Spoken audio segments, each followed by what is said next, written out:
Est-ce qu'à notre mort, on doit être enterré ou incinéré? Ou est-ce que ça n'a aucune importance?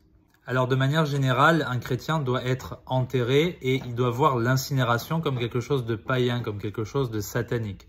Regardez ce qui est écrit en Genèse chapitre 3. Tu mangeras la pain à la sueur de ton visage jusqu'à ce que tu retournes dans la terre d'où tu as été pris, car tu es poussière et tu retourneras dans la poussière. Plus clair, on ne peut pas.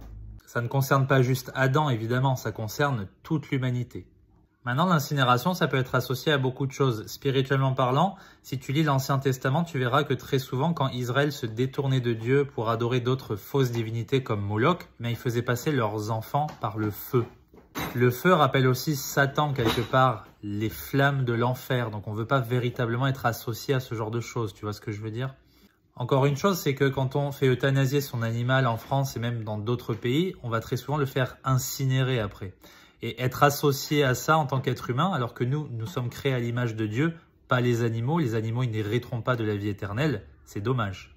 Donc tu vois, c'est un commandement important, tellement important, bien que Jacob, il a demandé à ce que son corps, soit transporté jusqu'en terre de Canaan pour être enterré auprès des siens. Donc c'est vraiment quelque chose qu'un chrétien devrait avoir à cœur de se faire enterrer. C'est pas très joyeux comme sujet. On est en même temps dans la période d'Halloween. Donc c'est un peu approprié aussi. Que Dieu te bénisse.